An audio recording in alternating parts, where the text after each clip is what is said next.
चलिए बिना समय लिए आपका मैं स्टार्ट करता हूं चैप्टर को, the portrait of a lady by Khushwant Singh. तैयार हो आप लोग? बहुत बढ़िया। सुनिएगा, ये कह रहे हैं कि बात उस समय की है जब मैं बहुत छोटा था। हाँ, और मेरी दादी जी इतनी बुढ़ी लगती थी, इतनी बूढ़ी लगती थी कि मतलब इतनी बूढ़ी थी कि मैं सोच भी नहीं सकता कि कभी वो यंग भी हुई होंगी, कभी वो यंग भी नहीं होंगी। मेरे तो दिमाग ही नहीं काम करता, इतनी बूढ़ी झुर्री सुर्री पड़ी है। और मुझे ऐसा भी नहीं लगता कि इनका पति होती रहा होगा, क्योंकि लोग कहते हैं कि यंग हुआ करती थी, इनके एक पति थे, तो मुझको तो नहीं लगता भैया। अच्छा, थोड़ा सा अपने दादाजी के बारे में बताएं, बहुत थोड़ा सा बताए हैं, और पूरी कहानी में तो दादी जी घूमी है। हाँ, दादाजी के बारे में ये बताएं कि मेरी दादाजी की फोटो वो मेंटल पीस के ऊपर है। अब उनको देखो, पगड़ी लगाए, बड़ी बड़ी दाढ़ी, पूरा सीने तक, ढीला ढाला कपड़ा, लगता ही नहीं है, ठीक है ना, कि कभी इनके लड़के बच्चे पत्नी हुई होंगी। ऐसा 100 साल लग रहे हैं, ऐसा लग केवल इनके हमेशा मतलब पोते पोतियां ही रही होंगी। बस दादाजी के बारे में इतना ही।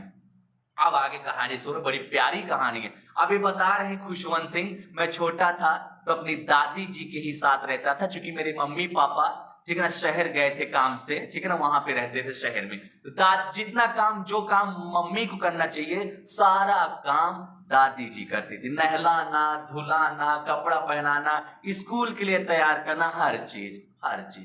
तो प्यार बढ़ेगा कि नहीं? बढ़ेगा भैया, बढ़ेगा प्यार। अच्छा, और जब भी दादी जी इनको इनको सुबह उठाती, जब नहलाती उलाती ना इनको, तो दादी जी हमेशा कोई ना कोई पूजा पाठ वाला प्रार्थना वगैरह बड़बड़ाती रहती थी। हाँ, दादी जी को जब भी इनको दादी जी नहलाती, तो पूजा पाठ वाला मैटर अपने मुंह से प्रार्थना वगैरह बड़बड़ाती रहती थी। इस उम्मीद से बड़बड़ाती रहती थी कि यहू लड़की वो पूजा पाठ सीख ले। आपको पता है ना, पुरानिया लोगों को पूजा पाठ ज्यादा पसंद होता है। हाँ, तो भैया, लेकिन खुशवंत सिंह को अच्छा तो लगता था, क्योंकि इनकी दादी जी गाती थी, आवाज इनको प्यारी लगती थी दादी जी की। लेकिन ये कभी तकलीफ नहीं उठाए कि हम एक तैयार करें। हाँ, ये बताते हैं, खुद कहते हैं भैया आवाज तो अच्छी रही, लेकिन हम ना चाहत रही है। ठीक है, अनुपात ना है। ठीक, तैयार होते थे, दादी जी भी इनके साथ स्कूल जाती थी। बढ़िया, इनको पहले इनको नाश्ता उस्ता, ये नाश्ते में बासी रोटी पे मक्खन और चीनी वगैरह लगा के खाते थे। ठीक, तो ये अपने उसके बाद जो है नाश्ते के बाद अपने दादी जी के साथ स्कूल जाते थे। दादी जी स्कूल क्या करे जाते? अरे बगलिया में मंदिर रहा ना, वही स्कूल से अटैच रहा, वो मंदिर में रहती थी, भजन कीर्तन धार्मिक चीजें पढ़ती थी, ये अपना स्कूल में पढ़ते थे।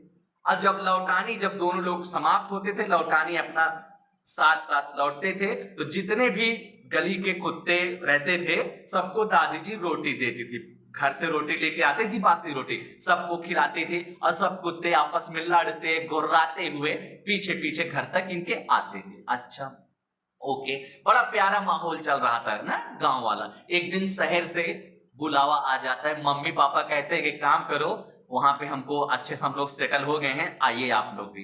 ठीक भैया, अब यहीं से टर्निंग पॉइंट स्टार्ट हो रहा है, अब कहानी थोड़ा सैड हो जाएगी। ओके, ठीक है। ये भैया जाते हैं दोनों लोग वहां पे, ठीक है। दादी और खुशवंत सिंह, दादी पोता एक ही रूम में रहते थे। लेकिन अब सुनिए, अब होता क्या था। पहले गांव वाले स्कूल में जो पढ़ाई थोड़ी हल्की होती थी, उसमें दादी जी इनकी हेल्प कर देती थी। अब खुशवंत सिंह इंग्लिश स्कूल में पढ़ने लगे। अब खुशवंत सिंह मोटर बस से स्कूल जाने लगे। अब दादी जी इनको लेकर नहीं जाती थी स्कूल, तो थोड़ा और रिश्ता कम हो रहा, मतलब थोड़ा और प्यार में थोड़ा सा कमी आ रही। और भैया इंग्लिश वाले स्कूल में भैया बड़ी बड़ी चीज पढ़ाई जाए, जौन भी चीज मतलब गुरुत्वाकर्षण का नियम, आर्किमिडीज का सिद्धांत, दुनिया के गोल होने के बारे में, तो दादी जी कुछ पल्ले न पड़े। जब यहाँ खुशवंत सिंह बतावे, दादी जी आज ये पढ़ाया गया। सुनने के बाद थोड़ा मायूस हो जाती थी, बताओ तुम्हारे स्कूल में भगवान के बारे में कुछ नहीं पढ़ाया जाता? एकदम मायूस हो जाती। एक दिन तो एकदम में मायूस हो गई, जब खुशवंत सिंह आए स्कूल से और बोले दादी जी हमारे स्कूल में ना म्यूजिक वगैरह सिखाया जा रहा। एकदम ये सैड, कहीं बताओ म्यूजिक, क्योंकि पुराने लोगों का मानना था कि म्यूजिक वगैरह का संबंध भिखारियों वगैरह से, मतलब ऊपर अपर क्लास वाले से इसका संबंध नहीं था, वैश्याओं से था। भिखारियों से था, ठीक है ना, जो नाच गाना वाला मैटर, ठीक है ना, बड़े लोगों के घराने में शोभा नहीं देता, ऐसा दादी जी का मानना था। ठीक है, उस दिन के बाद से तो ये और जो है पूछताछ करना बंद कर दी।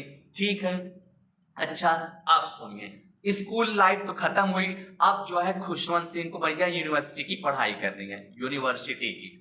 तो भैया इनको अलग से कमरा दिया गया, अब दादी जी के साथ ये नहीं रहेंगे। हाँ, ठीक, अब धीरे धीरे एक दूसरे का मिलना जुलना कम होने लगा।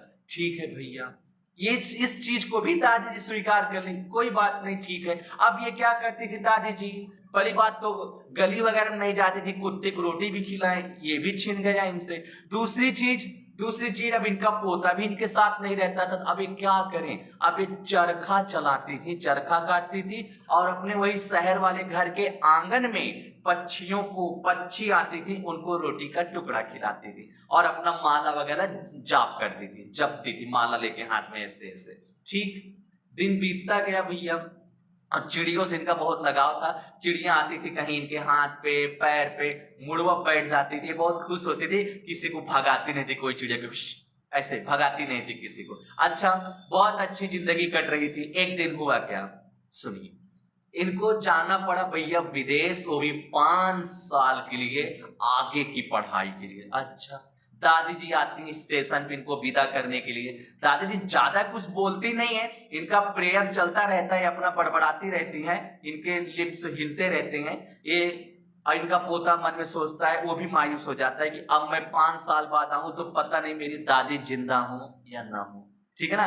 तो इनकी दादी जिनके माथे पे चुंबन करती है, माथे पे मतलब फोरहेड किस करती हैं, और जो खुशवंत सिंह थे उसी एक निशानी को लेकर चले जाते हैं। अच्छा, दादी जी भी घर आती हैं, 5 साल का समय बीतता है भैया। 5 साल बाद खुशवंत सिंह जब आते हैं, दादी जी इनको रिसीव करती हैं, गले लगाती हैं भैया, तो खुश हो जाते हैं खुशवंत सिंह भी, कह रहे मेरी दादी जिंदा है, ठीक है। दादी जी इतना खुश हो जाते हैं कि पड़ोसी के पूरे मोहल्ला का औरतन के बुलाए के नाच गाना, एक ही पुराना ढोल उठावा थे, मार बजाए उजाए ढाई दे थे भैया। अगले दिन बीमार पड़ जाते तो डॉक्टर वगैरह बुलाया जाता, तो डॉक्टर कहता है अरे कुछ नहीं, हल्का सा बुखार है, सब सही हो जाएगा भैया, कुछ नहीं, मैंने देख लिया है। लेकिन दादी जी को आभास हो गया था कि मेरा अंतिम समय। अब एक किसी से बात करना नहीं चाहती थी, बस अपने मालिक को जपना चाहती थी, भगवान का नाम लेना चाहती थी। ले रही थी, माला जप रही थी, अचानक हाथ खुल जाता है, माला गिर जाता है, हाथ इनके एकदम शून्य हो जाते हैं, एकदम ठंडे पड़ जाते हैं। मतलब अब दादी जी इस दुनिया को छोड़कर चली गई। हाँ, चली गई भैया। एकदम सैड माहौल, इनकी बॉडी को उठाकर नीचे रखा जाता है भैया। सारी चिड़ियां जितनी थी जो पहले आती थी, बहुत ची ची ची ची आवाज करती थी पहले जब आती थी, आज एकदम शांत आके इनके चारों तरफ बैठी हैं।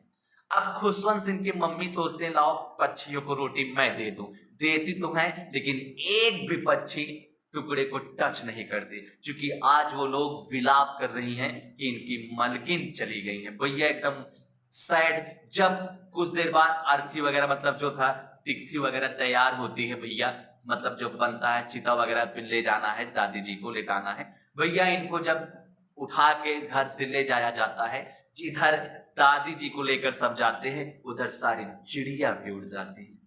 तो ये था बड़ा ही हार्ट टचिंग चैप्टर। आपको कैसा लगा बताइएगा जरूर। ओके बच्चों, आई होप अच्छा भी लगा होगा, कमेंट करिएगा।